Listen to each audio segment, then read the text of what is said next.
যে দুই বন্ধু, আপনারা শুনেছেন যে কথামৃতে আছে এসব, যে তিনি বলছেন দুই বন্ধু যাচ্ছে। তো দুই বন্ধু যেতে যেতে না, তো রাস্তায় দেখছে এক মন্দিরে ভাগবত পাঠ হচ্ছে। তো এক বন্ধু বলছে চল যে ভাগবত পাঠ শুনি। তো যুবক তো, তো পাশের বন্ধু বলছে ভাগবত পাঠ একটু করে গেছে, উকি দিয়ে দেখেছি কিরম হচ্ছে সব আয়োজন। তো বলছে দুধ ভাগবত পাঠ শুনবো, চল অন্য জায়গায় যাই। তো বলছে না আমি এখানেই থাকবো। তো এক বন্ধু ওখানে রয়ে গেল। তো আরেক বন্ধু আমোদ আহ্লাদ করতে আরেক জায়গায় চলে গেছে। এখন দুইজন দুই জায়গায় গেছে।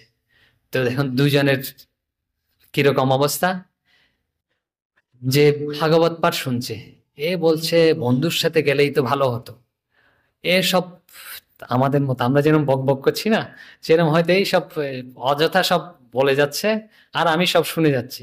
আমি হলাম এক বোকা, আমার বন্ধুই হচ্ছে সবচেয়ে বুদ্ধিমান, ও গিয়ে ওখানে সব আমোদ আহ্লাদ করছে।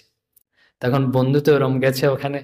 তো ওখানে গিয়ে তার মনের ভাব হয়েছে, ধুৎ ছাই, আমি কোথায় আসলাম, আমি এত খারাপ যে আমার বন্ধু ভগবানের কথা শুনছে, ভগবত প্রসঙ্গ শুনছে, আর আমি এখানে এসে এইসব খারাপ জায়গায় পড়ে রয়েছি। তো এইসব দুজনের মনের ভাব শ্রীরামকৃষ্ণ বলা এই গল্প। তো তাদের যখন সময় হয়েছে, দুজনের মৃত্যু হয়েছে। তো দুজনের যখন মৃত্যু হয়েছে, স্বাভাবিকত আমরা জানি যে যে ভাগবত পাঠ শুনে তারই তো ভালো গতি হবে, আর যে এরকম খারাপ জায়গায় যায় তার তো খারাপ গতি হবে। তো বিষ্ণুদূত এসছে, ভগবানের দূত এসে ওই যে বেশ্যালয়ে গেছিল ওকে ওরা নিয়ে যাচ্ছে। আর হচ্ছে যে ভাগবত পাঠ শুনেছে না, তাকে তো যমদূতেরা নিয়ে যাচ্ছে। ও যেতে যাচ্ছে না, আমি এত ভালো কাজ করেছি, বলে, না চল, এরকম। তো শ্রীরামকৃষ্ণ বলছেন ভগবান মন দেখেন, কে কি কাজে আছে, কে কোথায় পড়ে আছে তা দেখেন না, ভাবগ্রাহী জনার্দন। আমরা দেখুন আমাদের, আমরা না, আমরা তো মোটামুটি এখানে পড়ে আছি তাই বলে যে মহাপুরুষ হয়ে গেছি তা না। আপনাদের বিভিন্ন জায়গায় বিভিন্ন কাজ করতে হয়, তাই তো? বিভিন্ন পরিবেশ, বিভিন্ন পরিস্থিতি, বিভিন্ন অবস্থা, বিভিন্ন সময়, তো সবার সম্মুখীন হতে হয়। তাই বলে যে আমাদের অবস্থা পতন হয়েছে তা নয়, কিন্তু শ্রী শ্রী রামকৃষ্ণ বলছেন ভগবান মনটা দেখেন, মনটা কোথায় আছেন, যে কি কে কি কাজ করছে, কে পূজা করছে না কে অফিসের কাজ করছে, এসব ভগবান দেখেন না। তিনি হচ্ছেন ভাবগ্রাহী জনার্দন। যার ঠিক মন তার ঠিক করণ, তার ঠিক লাভ। এই প্রসঙ্গে আরেকটা গল্প আছে, সেটাও বলি এখানে, অপ্রাসঙ্গিক মানে একই। তো এরকম আরেকজন যাকে বলা হয় বারাঙ্গনা এরকম রয়েছে। তো তার পিতা রয়েছে, মাতা রয়েছে, মাতার ভরণ পোষণ করতে হয়, পিতার ভরণ পোষণ করতে হয়, তো এসব করতে হয়। তো তার যে বাসা বাড়ি ঘর, তো তার ঘরের সামনে না, সামনাসামনি আরেকজন হঠাৎ করে সাধু এসেছে। সাধু তো যে যখন যেখানে ইচ্ছে তখন থাকে সেরকম। তার একজন সাধু তার ঘরের সামনে এসে ডেরা বেঁধেছে, মানে ওখানে থাকছে। তো থেকে দেখছে এরকম ওই মহিলাটা ভালো নয়। তো সাধু লোক, তো বলছে এই মহিলাটাকে কিছু উপদেশ দেয়া দরকার। তো একদিন দেখেছে, দেখে বলছে তুই যে এইসব কাজ করছিস খারাপ কাজ, এগুলো কিন্তু ভালো নয়, এগুলো ছেড়ে দে, এগুলো সব ছেড়ে ছুড়ে দিয়ে ভগবানের নাম কর, ভগবানের নাম করাই হচ্ছে জীবনের একমাত্র লক্ষ্য। তো এইসব বলে টলে ছেড়ে দিয়েছে। কিন্তু ওই মহিলাটা শোনার পাত্র নয়, ও যে যা করছিল করে যাচ্ছে। তো আরো একদিন দেখেছে ওই সাধু ওকে, তো ডেকে বলছে আমি যে বলেছিলাম যে তুই তো খারাপ কাজ এখনো ত্যাগ করলি না, করে যাচ্ছিস। তখন ওই মহিলা মাথা নিচু করে রয়েছে। তো নিচু করে সাধু বলেছে অনেকক্ষণ উপদেশ উপদেশ দিয়েছে, উপদেশ শুনলো, শোনার পরে আবার চলে গেছে। তো চলে গিয়ে তার ওই মহিলার মনে তো অনুশোচনা হয়েছে, আমি এসব করছি, তো এটা করা উচিত নয়, কিন্তু কি করবে, তার তো মাতা রয়েছে, পিতা রয়েছে, পিতার ভরণ পোষণ কে করবে, এসব করতে হয়। তো যখন এরকম অবস্থা হয় তখন তার খুব অনুশোচনা হয়, আমাকে করতে হচ্ছে, হে ভগবান তুমি আমাকে রক্ষা করো, এইসব টেসব তো প্রার্থনা করতো ভগবানের কাছে। কিন্তু কাজ বন্ধ করেনি, যেরকম কাজ করছিল চলছে এরকম। তখন ওই সাধু দূর থেকে দেখছে, অনেক উপদেশ দিয়েছে, উপদেশে আর কাজ হচ্ছে না। এখন কি করে, তো ওই মহিলার ঘরে একটা পুরুষ ঢোকে, ওই সাধু কি করে একটা পাথর, এরকম নোড়া পাথর গ্রহণ করে, সংগ্রহ করে, এরম সামনে রাখে। তো এরম একজন ঢুকে একটা রাখে, একজন ঢুকে একটা রাখে, এরকম রাখতে রাখতে আর অনেক হয়ে গেছে, এরকম পাহাড়ের মতো প্রায় স্তূপ হয়ে গেছে। তো সাধু একদিন ডেকে দেখাচ্ছে, বলছে দেখ তোর কুকর্মের কীর্তি দেখ, এখানে পাহাড়ের মতো হয়ে গেছে, স্তূপ আকারের কত স্তূপ দাঁড়িয়েছে দেখ। তো ও কি করবে, ও মাথা নিচু করে রয়েছে। তো এরম করতে করতে দুজনের বয়স হয়েছে, সাধুরও বয়স হয়েছে, ওই মহিলারও বয়স হয়েছে, সাধুর শরীর চলে গেছে, সাধুর শরীর দেহত্যাগ হয়েছে। তো একই দিনে ওই মহিলারও দেহত্যাগ হয়েছে। তো দুজনের তো সামনাসামনি ঘর। তো দেহত্যাগ হওয়ার পরে ঘরের মাঝখানে একটা রথ এসছে। তো রথ এসছে ঘরের সামনে অপেক্ষা করছে। সাধু তো শরীর ত্যাগ হয়েছে, তাড়াতাড়ি গিয়ে না ওই দিব্য রথে উঠে পড়ছে, বৈকুণ্ঠ থেকে এসছে, বৈকুণ্ঠ থেকে তাকে নিতে এসছে। তো তাড়াতাড়ি চলে যেতে হবে ভগবানের কাছে। তো দিব্য রথে উঠে যাচ্ছে ওই সাধু। তখন ওই যে যারা এসছে, দূত যারা এসেছিল বলছেন যে আপনি থামুন। বলছে কেন? বলছে একটু অপেক্ষা করুন। তো সাধুকে বলছে, তো যমদূতেরা এসে বলছে চলুন, আপনি আমাদের সাথে চলুন। বলছে কেন? তারপরে ওই যে মহিলা ছিল পাশের ঘরে, ওই মহিলাকে যে বৈকুণ্ঠ থেকে দূত এসছে, এরা বলছেন যে মাতা আপনি আমাদের সাথে চলুন।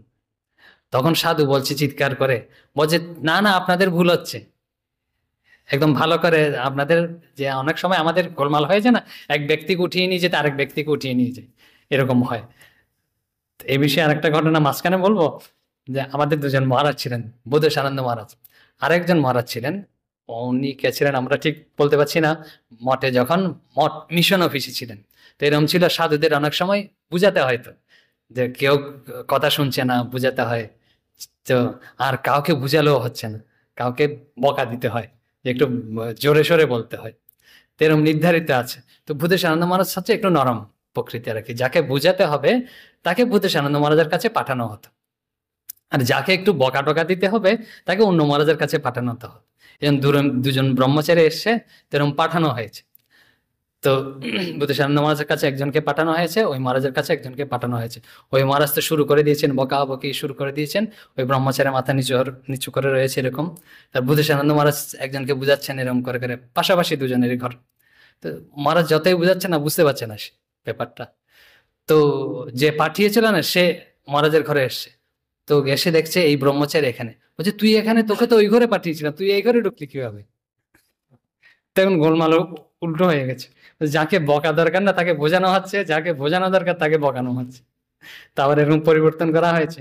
তো এখানেও তো ঈশা তো মনে করছে এরকম কিছু একটা গোলমাল হয়েছে, আমি তো বৈকুণ্ঠে যাওয়ার কথা, ভগবানের কাছে যাওয়ার কথা, আমাকে নিয়ে যাচ্ছে যমদূত।